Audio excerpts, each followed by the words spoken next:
भारत की रैंकिंग जो है वो 39 पोजीशन पर आ गई है वर्ल्ड इकोनॉमिक फोरम के travel and tourism development index 2024 के अनुसार। ये काफी जंप है।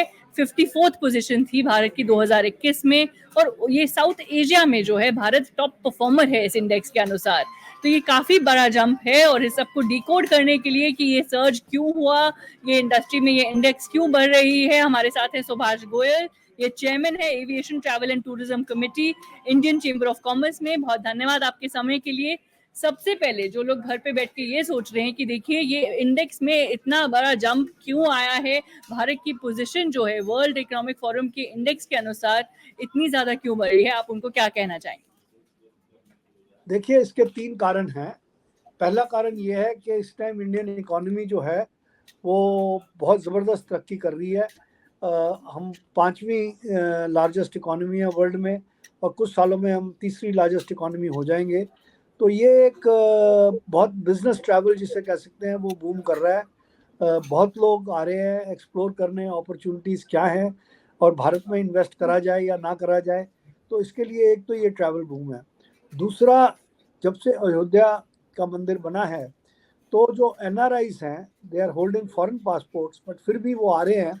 वो ये अयोध्या के लिए वाराणसी, मथुरा, ये 3-4 जो तीर्थ स्थान हैं ये बहुत पॉपुलर हो गए हैं।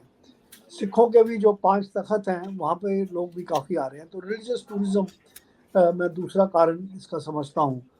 और तीसरा कारण ये है कि इस टाइम जो है वेकेशन पीरियड है, तो समर वेकेशंस में लोग इंडिया से बाहर जाते हैं।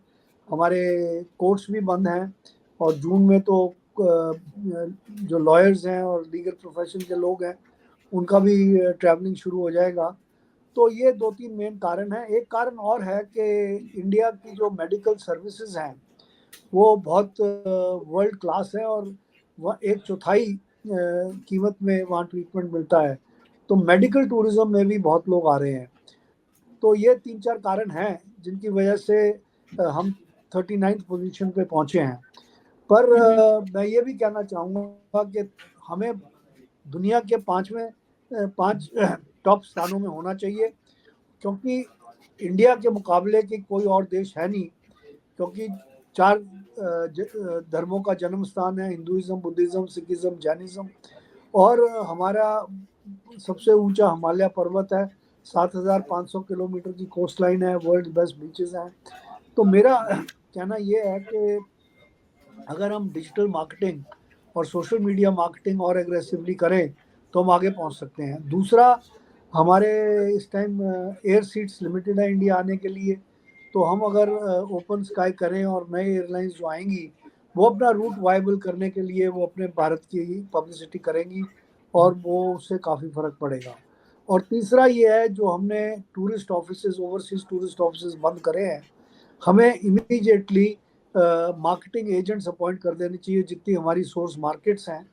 और अगर हम ये करते हैं, जैसे यूके है, यूएसए है, स्पेन है, जर्मनी है, कनाडा है, जापान है, रशिया है, चाइना है, अगर यहाँ पर हम मार्केटिंग रिप्रेजेंटेटिव्स अपॉइंट करेंगे तो मैं नहीं समझता कि कोई हमें रोक सकता है दुनिया की 5 टॉप पोजीशंस के अंदर आने के लिए। बहुत बहुत शुक्रिया। जी बिल्कुल, ये बहुत सारे महत्वपूर्ण फैक्टर्स हैं, जैसे कि आपने कहा, आपने मार्केटिंग तो कहा ही, लेकिन जो लोग ये सोच रहे हैं कि देखिए और किस चीज़ पर ध्यान देना चाहिए ताकि हम इस इंडेक्स में और भी अच्छा सुधार लाएं और भी अच्छा जंप देखे भारत। नहीं, मैंने जैसे कहा कि ओपन स्काई बहुत ज़रूरी है।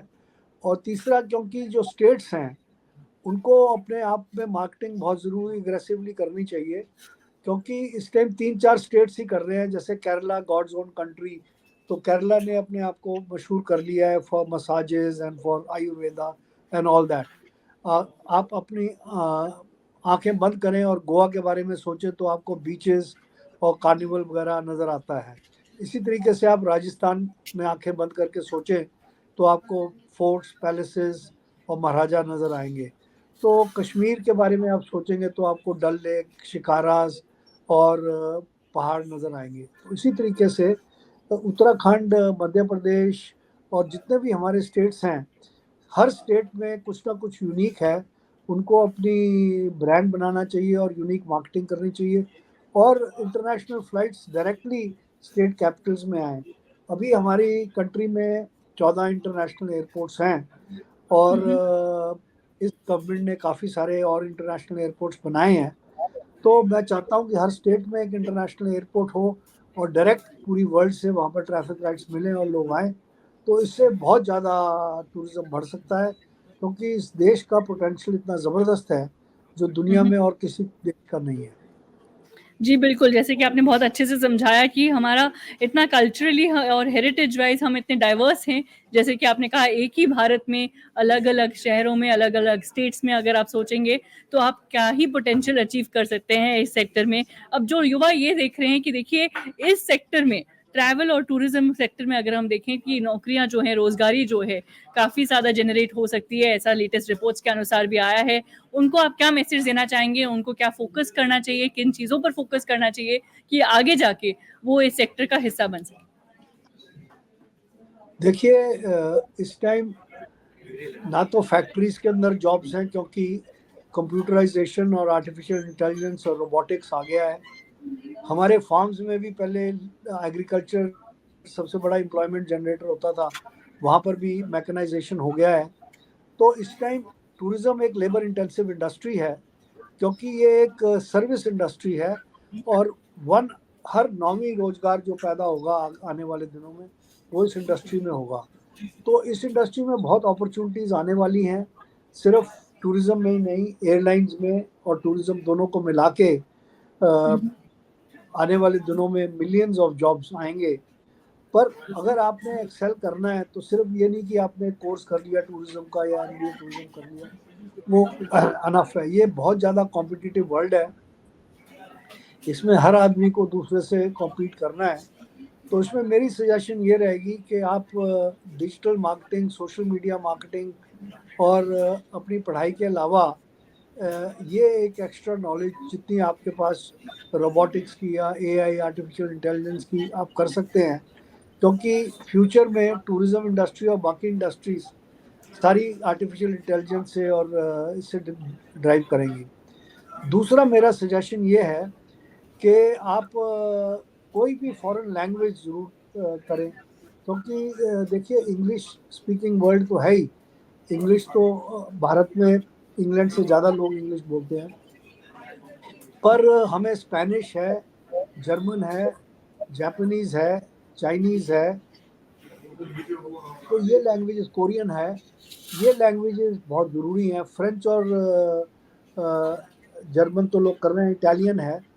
तो अगर आप ये लैंग्वेजेस भी करेंगे, सीखेंगे, तो मैं समझता हूँ कि आपको जॉब अपॉर्चुनिटीज़ ज़्यादा अच्छी से मिलेंगी और टूरिज़्म इंडस्ट्री में जॉब्स बढ़ने वाले हैं, घटने वाले नहीं हैं। जी, बिल्कुल, अलग-अलग भाषाएँ जैसे कि आपने कहा और एक पर्सनलाइज़ेशन जो है और एक स्पेशलाइज़ेशन जो है इस सेक्टर में, आगे की उम्मीद है जैसे कि आपने कहा फ्यूचर में ये एक फ्रेश उम्मीद है। बहुत धन्यवाद आपके समय के लिए और ये सारे ही फैक्टर्स जो आपने युवा के लिए खासकर बताए हैं, उनके लिए शेयर करने के लिए। एक पॉइंट और मैं आपकी परमिशन से कहना चाहता हूँ, जी, वो ज़रूर। ये है कि हम जब इंटरव्यू करते हैं, हम काफ़ी लोग इंटरव्यू करते हैं जॉब्स के लिए, तो मैंने देखा ज्योग्राफी नॉलेज बहुत कम होती है बच्चों के पास।